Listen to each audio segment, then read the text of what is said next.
Hey everybody, how you doing? I want to apologize for the delay in getting to this video, but I'm here and I want to thank Tony and a number of other people who asked me to make a video explaining the difference between an ENA or exclusive negotiating agreement and a DDA or a due diligence and development agreement. So it's not dissimilar, but let me explain how this started. And really, it's due diligence and development agreement. So technically, it should be three Ds, as in due diligence, which is a compound word. So it could be due diligence or due diligence separately and development agreement. At any rate, a number of people refer to it as simply DDA. But the bottom line is the question, how did we get here? First of all, from the standpoint of social media, and would encourage me to make this answer to the tweeted question, was this tweet that Oakland at-large Councilmember Rebecca Kaplan posted, which was a celebration of the African American Sports and Entertainment Group's purchase of both the once city-owned part of the Coliseum and the once A's-owned part of the Coliseum. So they own both and now own all the Coliseum land, where she tweets, "Congratulations to AASEG for successfully negotiating to be able to proceed with bringing jobs, housing, activation, and more to this large and important site. Oakland A's to sell Coliseum share back to private Black developers." And then Sean Parkin asked, "What are the specifics of this huge urban development project that's being sold at a fire sale price?" And in reading the term sheet, it sounded like it's based on good faith. And also, why was there no appraisal, no competitive bid process? And I wrote back, competitive bid, that ship left, that ship sailed when the African American Sports and Entertainment Group won the right to have the ENA. This land sale is part of that total ENA process. And it occurred to me that a lot of people didn't understand really exactly how we got here. And then Rebecca wrote that, the councilman wrote that there was an appraisal and open competitive bid process. AASEG won that process. The city posted notice of availability for the property in 2019. The deal is not only for benefit now, it will increase tax revenue to fund vital public services every year into the future. And I wrote back, actually, it's not true. You, Rebecca, forget that the African American Sports and Entertainment Group won the competition for the right to land the ENA.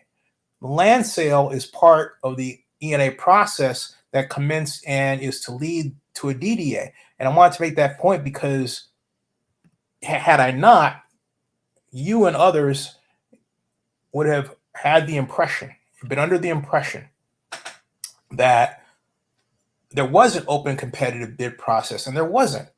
What happened was that originally the Oakland Athletics were the organization that Oakland Mayor Libby Schaaf wanted to buy both the city and the county's share of the Coliseum so that the A's would have it.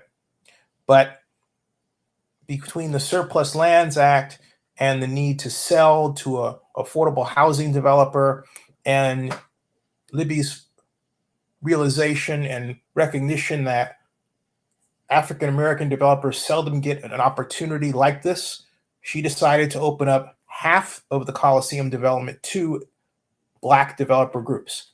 That and from that competition for proposals, the organization selected will receive what's called the exclusive negotiating agreement. And what does that mean? It means that that organization gets the opportunity to have singularly the right to negotiate with the city to explain what they want to do and get the city's approval for plans preliminarily, develop enough financing to prove they can get the job done. For example, like paying for the land, and in total prove that they have the credibility, certainty, and capacity to actually build what it is they say they want to build, even if it starts at a concept stage. That was the objective. Dave Stewart participated against the famed Oakland A's baseball player, against the AASEG. He teamed with the Oakland Athletics in the frame of Dave Cobble, the A's president, and John Fisher to a degree, and also Elaine Brown, the famed Black Panther, who has become one of the queens of Oakland. And so the competition was set. The proposal that Dave Stewart's group turned in was, because I got the initial copy of it, it had a lot left to be desired in terms of completeness and I would say rightness of presentation. I don't want to spend a lot of time talking about that for this video. I've talked about it before. The African American Sports and Entertainment Group presentation was more complete by comparison, and it was more aspirational. It wanted to bring in the WNBA and wanted to bring the NFL back to Oakland. It wasn't afraid to basically reach for the skies compared to its competitor. And then, of course, there were the lack of details the Dave Stewart proposal had. So AASEG won. And that's essentially what started the exclusive negotiating agreement process. And you would say, what's the ultimate endpoint to that? The ultimate endpoint is called a due diligence and development agreement. And that simply means that you are negotiating with a city, working with a city to form a very detailed term sheet plan of what is going where in the facility, what it costs, what finance you lined up, what developer partners, and in total, your timetable, your phasing of the project, the development project over certain years. If you need tax increment financing, you've worked with a consultant to lay out the tax increment financing revenue, which would call for what's called an enhanced infrastructure financing district. All those details have to be part of the DDA, the due diligence and development agreement. This is not an unusual format. It is standard around the United States. It is used in every single state. Every single state has some language in its law that allows for an exclusive negotiating agreement or some similar term, or a due diligence and development with a due diligence and development agreement. There are no exceptions that I can think of. Now, that is the difference. And so after I put out that this, I said that's not true, as you can see, then I had there was the gentleman that came along, and right here, as you can see, he said, Tom, he wrote, Zinni Abraham 62, that's my Twitter handle. Can you break down what an ENA and DDA is for the people? And that's what I'm doing. That's what really led to it. But I didn't want to just write it down on Twitter. I wanted to give it the appropriate heft by this video, to answer it. And Oakland has had a long history of using ENAs to catalyze development, particularly with respect to the Oakland Coliseum. Now, you would say, Zinni, use the term catalyze, but nothing has happened. And I would say you're absolutely right. And it has to do with the way the city has historically thought about how a developer can get it done. And it points to one of the over-politicization problems that has plagued Oakland. Specifically, the idea that a developer of something has to have a lot of money themselves to build the entire project, as opposed to the layer cake of financing that really is applied. So, for example, let's say a stadium would call for a naming rights agreement or sponsorships. Think of Chase Center, where the Warriors play. Chase Center was able to raise $2 billion in sponsorships. That was enough alone to pay for the construction of Chase Center, where the Warriors play in San Francisco. Now, that doesn't begin to consider the private placement financing paid for by the estimated flows of different funds, from concessions to luxury box sales, amortized over a long period of years, like 30 years, to gain the necessary private financing to also build the facility. So in total, the Warriors took in $4 billion to build a $2 billion facility. $2 billion of that they kept and were able to use for basketball related operations and so on because of the location.